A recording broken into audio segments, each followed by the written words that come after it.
मुक्ति के साथ जीवन चैनल में आप सबको स्वागत है। प्रणाम, नमस्कार। जैसा कि हमारा चैनल ही है मुक्ति के साथ जीवन, और मुक्त होने में जो चीज़ें सहायक हैं वर्तमान में, भूतकाल में थी और फ्यूचर में जो संभावना है, उन पर चर्चाएं तो होती ही रहेंगी। और मुक्त में कौन कौन सी चीज़ें सहायक हैं वो भैया बहुत ज़रूरी है, क्योंकि मुक्त कैसे, कब और कौन कौन सी चीज़ें सहायक की जानकारी नहीं होगी तो दर्शक या कोई भी भटक भी सकता है। तो इसी विषय पर आज हम बात करें कि मुक्त होने में धर्म की कितनी भूमिका है। हालांकि धर्म की हजारों बहुत परिभाषाएं हो सकती हैं, हर व्यक्ति की अपनी अपनी धर्म की परिभाषा हो जाती है, मगर चलिए खैर जनमानस धर्म से अच्छे तरीके से लोग परिचित हैं, तो वो धर्म की मुक्त होने में क्या भूमिका है उस पर कुछ अपने विषय अपने अनुसार।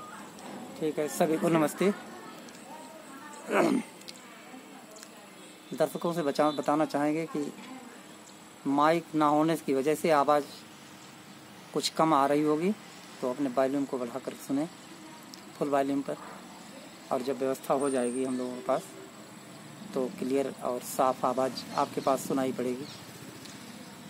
आज का प्रश्न है कि मुक्त होने में धर्म की क्या आवश्यकता है।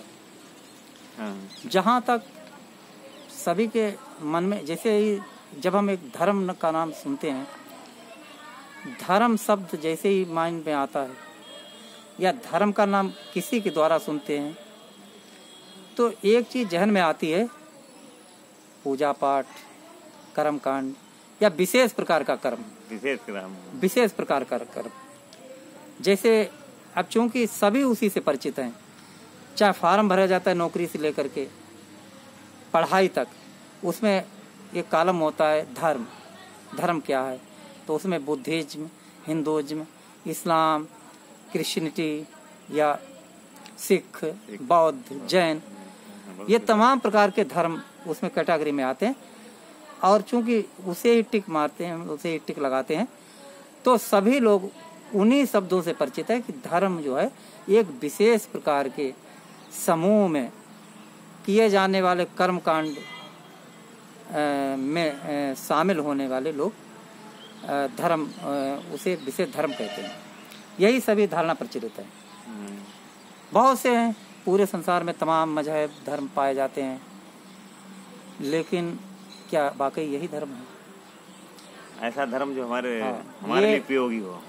ये सारे मनुष्यों द्वारा बनाए गए, अपने विशेष कल्चर द्वारा, विशेष स्थान पर द्वारा बनाए गए एक समूह के व्यक्तियों द्वारा कर्म कांड, जो कि उन्हें दूसरे समूह से अलग होने में एक पहचान दिलाते थे। ऐसे कर्मकांड जैसे विदेशों से लेकर पूरे दुनिया में हर देश में जब मनुष्य समूह में रहता था, तो उस समूह में, उस संगठन ने, उस एक सामाजिक समूह के संगठन में एक विशेष पहचान के लिए विशेष कर्म जो कि दूसरे समूह से अलग होते थे, वो उसे खास पहचान दिलाते थे। इसी प्रकार दूसरे उनसे खास पहचान अलग दिलाते थे। हालांकि भारत में भी कई संगठन हुए जो बिल्कुल दूसरे से अलग अपने को दिखने की कोशिश करते थे। धीरे धीरे वो सारे क्रियाकलाप, वो सारी पहचाने, वो सारे कर्मकांड धीरे धीरे उनका धर्म बन गए हैं, जो कि वर्तमान में दिखती हैं। बिल्कुल, जो कि वर्तमान में चारों तरफ जो है पूरे दुनिया में कई प्रकार के धर्म पाए जाते हैं। हालांकि ये बिल्कुल ही धर्म नहीं है। एक बात सच्चाई है कि धर्म जो है, धर्म का इनसे बिल्कुल कोई लेना देना नहीं। क्यों?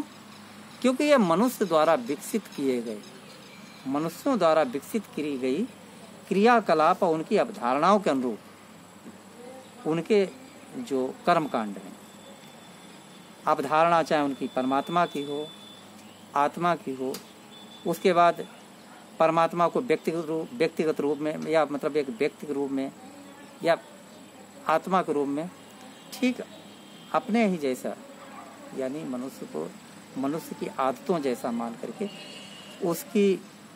उसे खुश करने की तमाम जो वो है हर मजहब में की गई है, जो कि धर्म माना जाता है। लेकिन बिल्कुल ही धर्म इससे अलग है।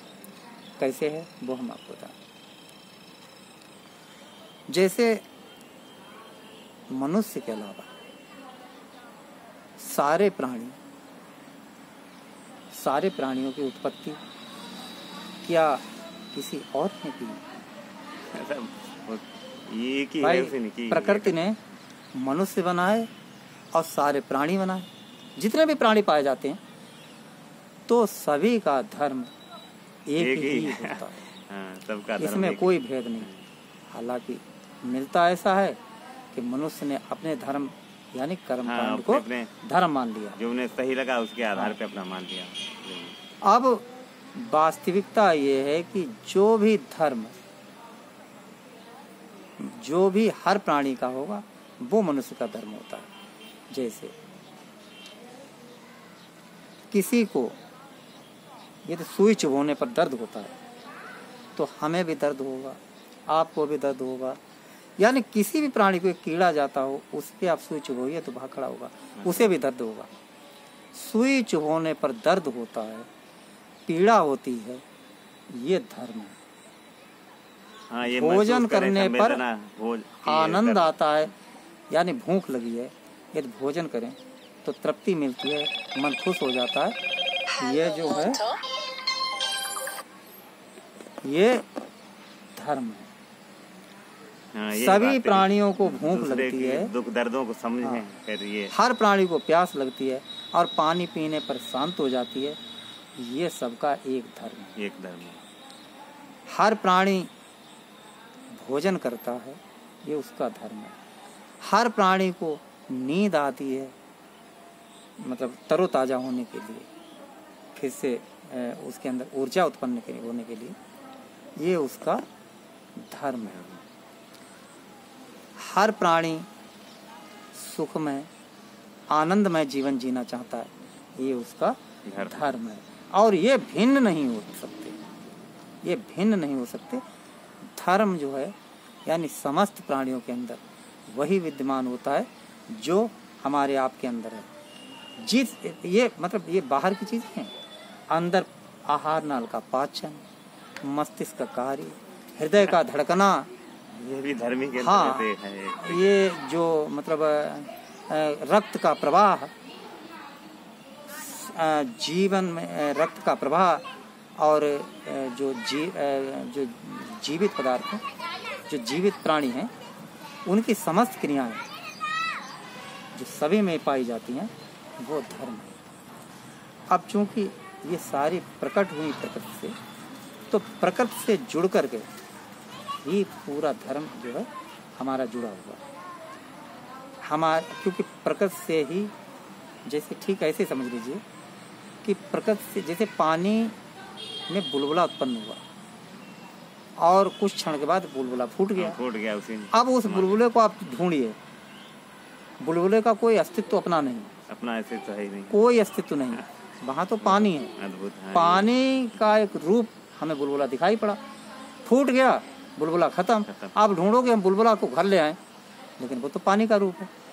ठीक उसी प्रकार जितने भी प्राणी दिखते हैं, मनुष्य उसमें शामिल है। ठीक वैसे ही इस प्रकृति से उत्पन्न हुआ किसी कारणवश, जैसे बुलबुला किसी कारण से उत्पन्न होता है। तालाब में आप एक पत्थर मारो, बुलबुला उत्पन्न हो जाते हैं, और उसके बाद जब शांत होता है तो बुलबुले समाप्त हो जाते हैं।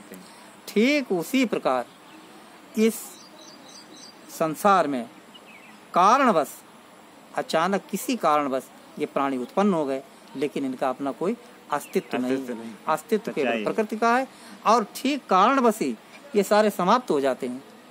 कई ग्रह ऐसे हैं जिसमें सारे समाप्त हो चुके हैं, समाप्त हो चुका होगा जीवन, और हो सकता है इस पर भी कभी समाप्त हो जाए, और फिर कभी ना उत्पन्न हो, ऐसा भी हो सकता है। हो सकता है कोई दूसरा ग्रह निर्मित हो रहा हो, वहाँ किसी कारणवश कोई सृष्टि उत्पत्ति हो जाए। तो ये कोई बहुत बड़ी बात नहीं कि मनुष्य हम बन गए तो एक बहुत बड़ा काम हो गया।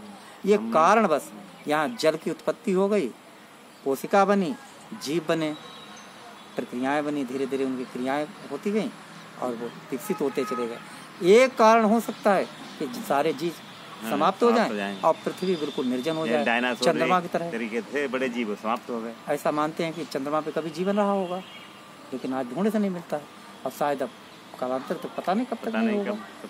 तो प्रकृति में बिल्कुल भी अपने को अलग कर लेना या अस्तित्व, मतलब कि मनुष्य का अपना अस्तित्व है, उसके अपने कर्मकांड है, उसका अपना ईश्वर है, एक तरीके से भटकना हो गया। हाँ, क्या उसका ईश्वर है, उसकी बात सुनेगा, ये करेगा, हम उसकी प्रार्थना करेंगे तो वो हमारी बातें सुनेगा, हमारी आवश्यकताओं की पूर्ति करेगा, या हमारी जो परेशानी हो जाएगा, हाँ, परेशानियां दूर करेगा के लिए प्रार्थना। ये सारे भ्रम हैं, ये सारे अवधारणाओं के द्वारा बनाए गए रचे गए भ्रम हैं जो कि आज संसार में दिखते हैं।